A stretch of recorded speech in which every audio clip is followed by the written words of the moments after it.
Johar Tsarnaev's defense attorney made one thing very clear in her opening statement today. It was him. He was one of the two who placed a pressure cooker bomb at the finish line. But this trial isn't about who committed the crime anymore. It's about why he did it. The defense pleaded that Johar was following his brother's footsteps and that Tamerlan Tsarnaev is really the one to blame. The trial began by reliving the tragic events that occurred 2 years ago. Multiple survivors of the attack were called to the stand as witnesses, and Tsarnaev's camp declined to cross-examine any of them. New footage from the finish line was shown to the jurors, many of which looked visibly disturbed, including security camera footage from inside the Marathon sports store that became a war zone during the crisis. Marathon sports manager Shane O'Hara fought back tears as he gave his testimony. He compared the sound of the bomb to a big cannon and talked about how he went from a store clerk to using his products as makeshift gauze pads. 19-year-old Sydney Corcoran of Lowell had her femoral artery slashed in the bombing, and she gave one of the most powerful testimonies of the day. Corcoran said, quote, "I could feel my body going tingly. I was getting increasingly cold. I knew that I was dying. The blood was leaving my body. I was bleeding out," end quote.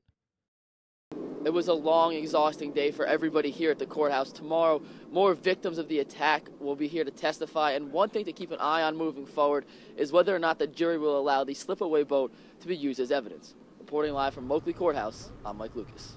This is the moment thousands of Patriots fans have been waiting for. As I speak, Tom Brady, Bill Belichick, and the rest of the Patriots will storm the streets in the only way they know how, in duck boats.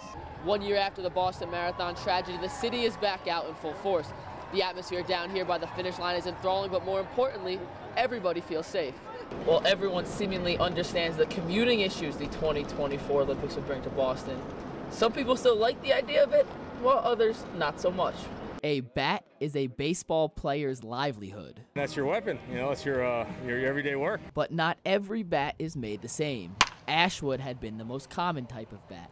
The Ash's advantage is that it's got flex to it, just like a golf club. You come through and it's bending back and it whips forward at the point of impact. Then 18 years ago, maple wood bats burst onto the scene. Maple came along, it's harder than ash, and the growth lines are the same strength as the rest of the wood, so it doesn't matter where you hit the ball on the bat. Now the company B45 is trying to change the bat game. Our company brought a new species of wood to Major League Baseball, yellow birch.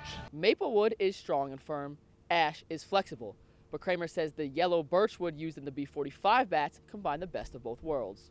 Our company hypothesized that the yellow birch, which is a provincial tree of Quebec province, would make for a better bat because, knowing the fibers of the bat, it could be made as hard as maple but have flex like an ash bat.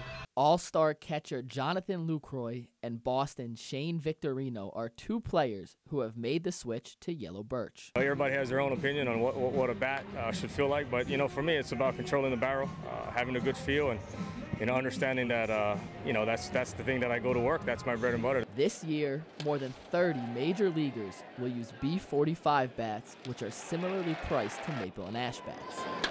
For WEBN, I'm Mike Lucas.